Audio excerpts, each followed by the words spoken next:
What is up, everyone? I'm Jimmy Conrad, and do I have an awesome La Liga zone for you this week? And it might even be better than the Super Bowl. Yeah, I said it. Because Zinedine Zidane and his team, a teenager in Barcelona, and Getafe all made history. Leganés staged an epic comeback. Paco Alcácer scored on his debut for Villarreal. Valencia were beasts at home again. And then we have my top goals and saves of the week, as well as my man in fuego, so let's get after it.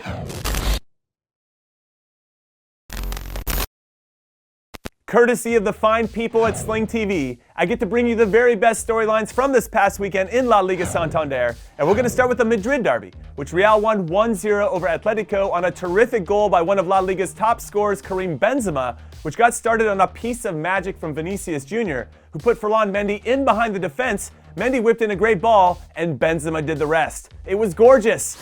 But for me, the most impressive part of this win was their defense, because it's yet another clean sheet for Los Blancos, and they're 12th overall this season. In fact, since their last loss in La Liga back in mid-October, they've only given up 4 goals in 13 games, which has not only helped them pick up 33 points from a possible 39, it has them sitting alone on top of the table. Also, through 22 matches overall this season, they've given up less goals than any other Real Madrid team in their history. So they are in the midst of an incredible run on both sides of the ball.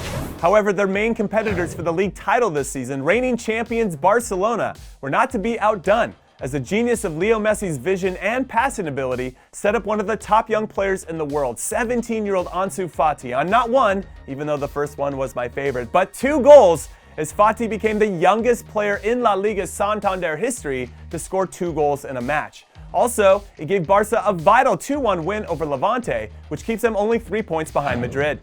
And now that you know who currently occupies the first 2 spots in the table, let's discuss who has quietly made their way into third. It's Getafe, who under the steady guidance of their super smart manager Jose Bardalis, did the unthinkable this past weekend by traveling away from home to play at one of the toughest and most difficult places to play in the whole league, and maybe even the whole world, the San Mames, and beating Athletic 2-0, which is their 3rd straight win and 6 wins out of their last 8, which helps give them 39 points overall through 22 matches, which is their best start in their history, and it makes them one of the hottest teams in all of La Liga Santander.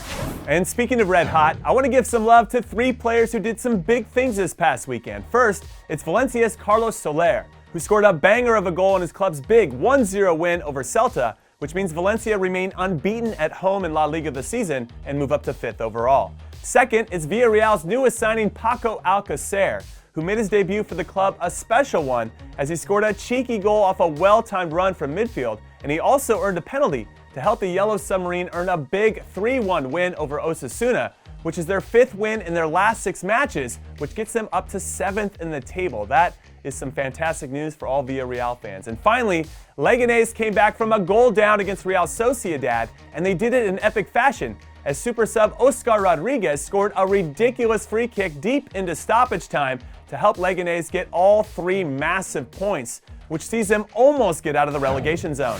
Anyway, that concludes all of the top stories from this weekend. However, if you do not want to miss out on any of this exciting La Liga Santander action, then make sure you tune in live to Sling TV every weekend, because Sling TV is the official partner of La Liga in North America. Okay, you want them, I want them, we all want them. It's my top 3 goals from this past weekend in La Liga Santander, and they're so good, I think I'm gonna have to say you're welcome to you right now, because I know you'll be saying thank you to me afterwards. And at number 3, it's Nabil Fekir from Real Betis, who made this very difficult first-time shot from outside the box that he has to hit across his body look extremely easy, when obviously it is not easy to do. Also, bonus points to the team for this being a play that they definitely worked on at the training ground. It was excellent execution.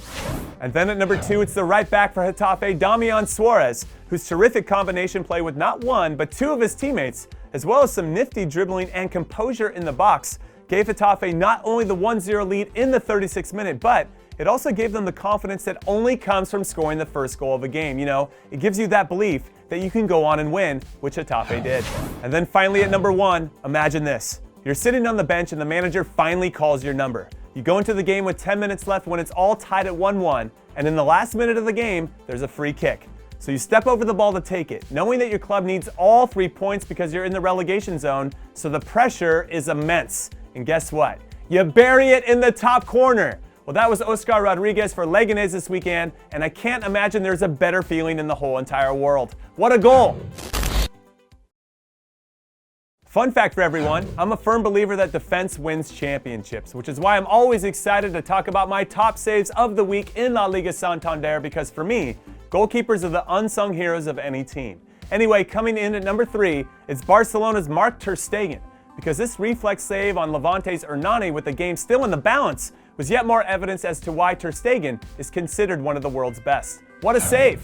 And then at number 2, it's Valencia's number 10 and captain Dani Parejo, and yeah, I know what you're thinking. Why did I put an attacking midfielder on this list? Did he put on the gloves and go in goal? No, he did not. But he did the next best thing, which was to think like a goalkeeper, as he quickly left the wall to post up on the goal line, which helped him clear Celta's Iago Aspas's very well taken free kick from hitting the back of the net, which helped preserve Valencia's 1-0 win.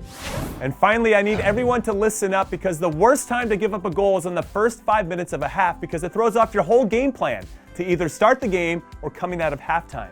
So imagine how important it is for your goalkeeper to be sharp right from the get-go, which is why this kick save from Real Sociedad's Alex Ramiro is my number 1 save of the week. It was in the 5th minute of the game, and it kept his team in it, which is all anyone can ask of a goalkeeper. Just make the saves that give your team a chance to win. So take a bow, Alex. This is world-class stuff. Every single week, I've got a tough choice in naming who should be my real MVP in LaLiga Santander, because I'm presented with too many options. There's way too many good players. Like, for example, this week, do I go with Real Madrid's Thibaut Courtois, who has been incredible in goal these last few months, and again this past weekend with his 11th clean sheet of the season? Or maybe it's his teammate Karim Benzema, who scored another game-winning goal for Los Blancos? Or maybe it was Leo Messi, who with his 2 assists versus Levante, is now the player who currently has the most goals and most assists in the league? Or maybe it was Villarreal's Paco Alcacer, who scored on his debut. Nah, it's got to be the teenager Ansu Fati, who scored 2 goals in 2 minutes in Barcelona's big 2-1 win to become the youngest player to score a brace in La Liga history, which cemented his status as one of the best young players in the world. In fact, I can't get enough of watching him play. He is so good, and I can't wait to see what he does in the future. As a friendly reminder for all of you beautiful game lovers out there, La Liga Zone, powered by So5, is coming to 5 different cities this spring. So if you want to experience the La Liga Zone tour, then please sign up soon, because it will include 4 fields for skills and 4 fields of open play at one of So5's top-class facilities. And it's going to have a fan zone too, which will include the La Liga trophy, a La Liga Wall of Fame, a fan quiz booth, live games on TV, and so much more. Also, here are the dates. Sunday, April 5th at the So5 in Columbia, Maryland, which is just outside of Baltimore. Sunday, April 12th at the Meadowlands in New Jersey, which I've been to before, and it is a great place to knock the ball around and have some fun. Sunday, April 26th in Elkins Park, Pennsylvania, which is near Philadelphia. Sunday, May 3rd at the So5 in Brooklyn, New York. And finally, this awesome tour comes to an end on Sunday, May 10th in Rockville, Maryland, which is near Washington, D.C. So if you live in or near these areas, you gotta go. The La Liga Zone Tour is an absolute must for all La Liga fans, as well as for players of all ages, because on the special days and locations that I mentioned, you can share your passion as a fan and even win great prizes, like a trip for 2 to Spain to see your favorite La Liga team play live next season, which means I might have to show up as well, because I really want to win that. So register at so5.com/LaLigaZone and get your tickets now. And good luck. I hope I win. I hope you win. I want you to win, of course, but I also kind of want to win too. Anyway, sign up. All right, everyone, we have come to the end of La Liga Zone. So thank you for watching as always, and please enjoy the games this upcoming weekend, specifically Osasuna versus Real Madrid, because I want to see if Madrid can keep it up. I'll see you next week. Un abrazo.